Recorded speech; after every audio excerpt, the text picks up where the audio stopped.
नमस्ते.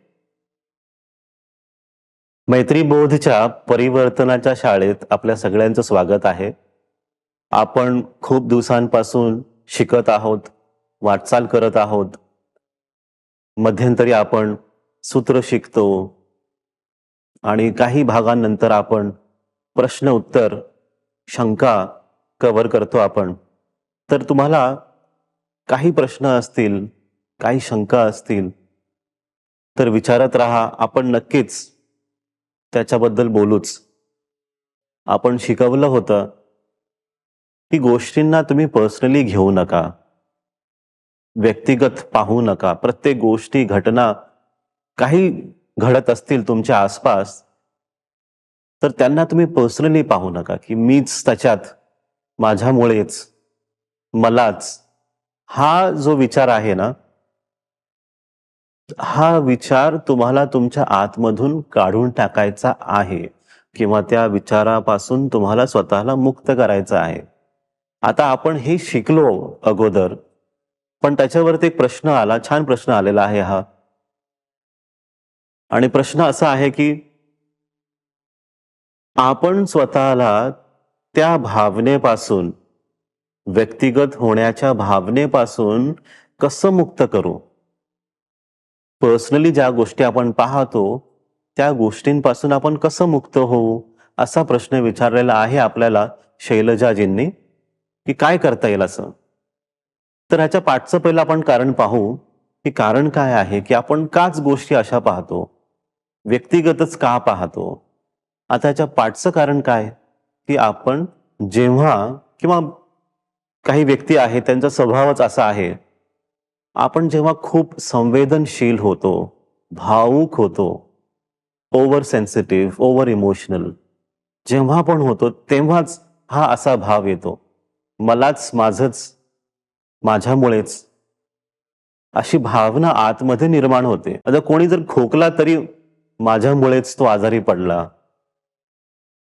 कोण चालत-चालत पडला तर अरे माझ्याच विचारांमुळे तो पडला. असंच काहीतरी गैरसमज आपण करून ठेवतो, की का प्रत्येक गोष्टी घडते माझ्यामुळेच आणि त्यांनी जरी काय केलं, ते माझ्यामुळेच काहीतरी झालं, मलाच माझी चूक झाली किंवा ते तिसऱ्या व्यक्तीला बोलले असं वाटतंय पण ते मलाच सांगत होते. ही जी अशी भावना आहे ना, त्याच्यामुळे तुमचाच वेळ व्यर्थ जातोय. ते न करता आपण स्वतःला आता एका नवीन दिशेला पकडून चालत जावं लागेल आपल्याला. काहीतरी एक वेगळा बदल आपल्यामध्ये आपल्याला घडवून आणावा लागेल. तर मुक्त व्हायचं आपल्याला ह्या भावनेपासून. जास्तच इमोशनल, जास्तच सेन्सिटिव्ह. आता ह्याच्यामध्ये कसं, की आता आम्ही सांगतो का तुम्हाला, की तुम्हाला बॅलन्स करायचंय, संतुलन स्थापित करायचंय. खूप जास्त भावुक नाही किंवा खूप कमी भावुक नाही.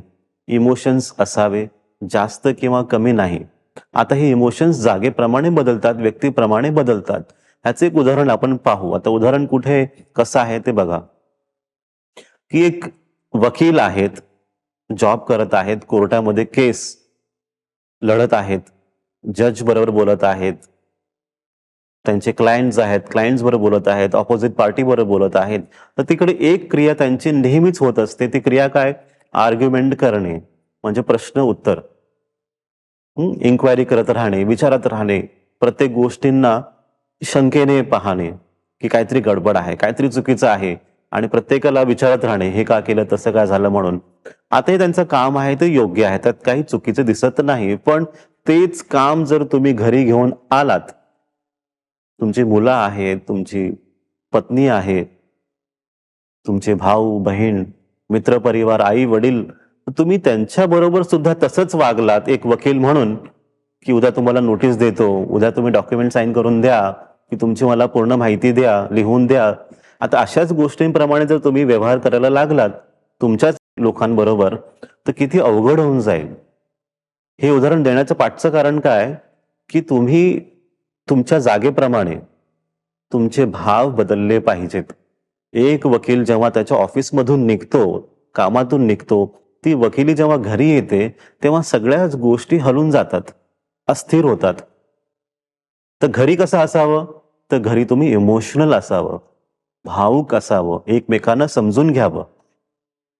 ऑफिसमध्ये असाल, काही जरी काम करत असाल, तर तिकडे तुम्हाला थोडंसं प्रॅक्टिकल राहावं लागतं.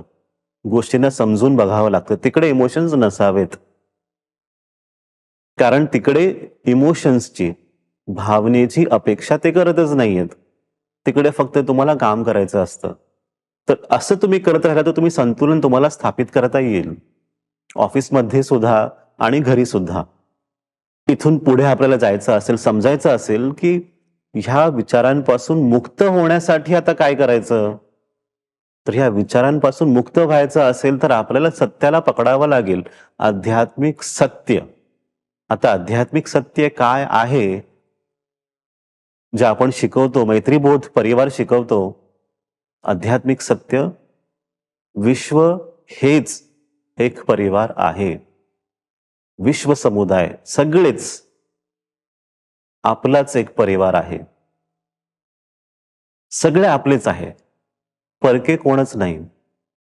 जेव्हा तुम्ही ह्या सत्याला पकडता, विश्व हेच एक परिवार आहे, ह्या सत्याला पकडता, तेव्हा तुम्ही त्या असत्यापासून प्रत्येक गोष्टींना व्यक्तिगत रूपात पाहणे, या असत्यापासून तुम्ही मुक्त होता, दूर जाता.